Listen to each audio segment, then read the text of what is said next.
हुआ है। मैं आपको ये वही टॉपिक कराऊंगा जो आपके पोएम में यूज हुआ है, फिगर ऑफ स्पीच। तो फिगर ऑफ स्पीच में तीसरा फिगर ऑफ स्पीच यूज कर रहे हैं आज पर्सोनिफिकेशन, और सिमिली मेटाफोर आपको मैं करा चुका हूँ।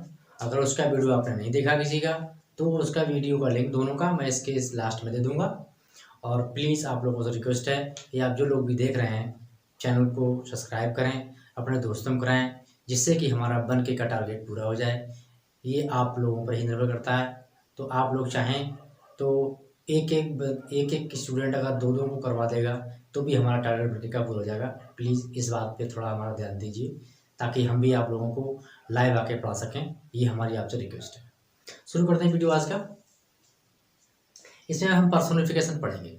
पर्सोनिफिकेशन में क्या होता है, मानवीकरण होता है। वहाँ पर वस्तुएं तो होती हैं लाइफलेस, मतलब वो निर्जीव वस्तु होती हैं, पर हमें ऐसा प्रतीत होता है, लगता ऐसा है जैसे कि वो जीवित है। पर्सोनिफिकेशन किस किस पोएम में यूज हुआ है वो भी मैं आपको बता दूंगा, और उसकी यहाँ पे मैंने लाइनें भी लिख दी हैं। तो इसकी पहले डिफिनेशन देख लेते हैं।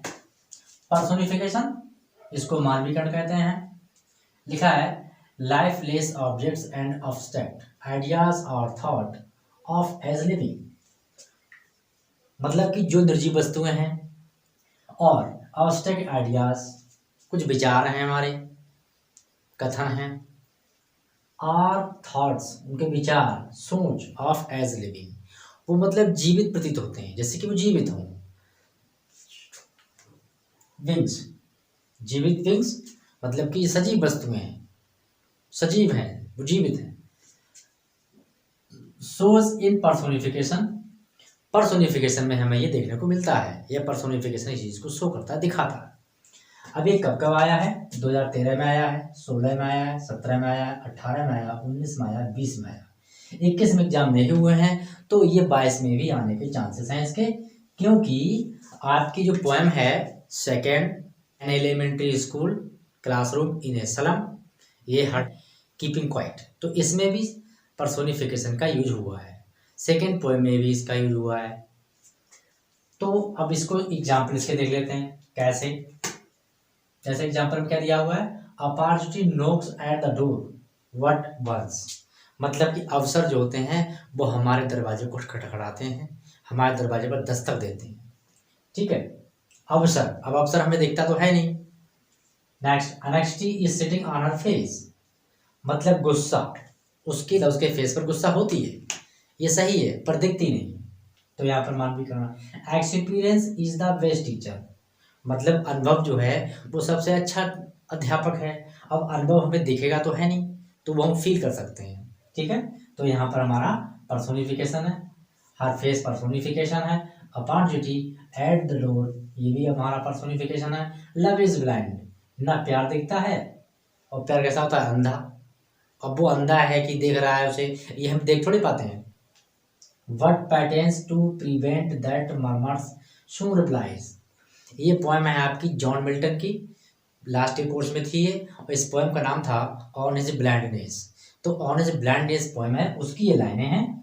जॉन मिल्टन इसके कवि हैं, नहीं पोएट हैं, उनकी पोएम से ली गई।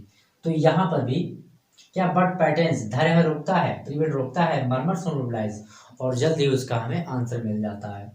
Late not ambition mock their useful toil, ये भी पोएम है Thomas Green. Earth can teach us as when everything seems dead, मतलब पृथ्वी हमें सब कुछ सिखाती है।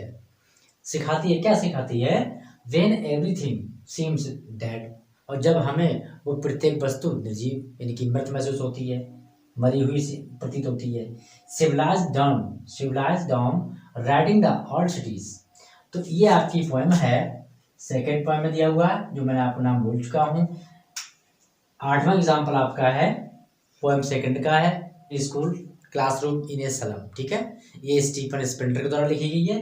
और ये 7वां एग्जाम्पल हमारा है, वो है पोएम नंबर 3 का। थर्ड पोएम है आपकी कीपिंग क्वाइट, और कीपिंग क्वाइट के जो कवि हैं, पोएट हैं, वो है पब्लो नेरूदा। तो ये एग्जाम्पल मैंने आपको दे दिए पर्सोनिफिकेशन के, ये आपके एग्जाम्पल में आए, और दोस्तों शेयर कर दीजिएगा, जिससे कि हमारा बन के का टारगेट जल्द से जल्द पूरा हो जाए।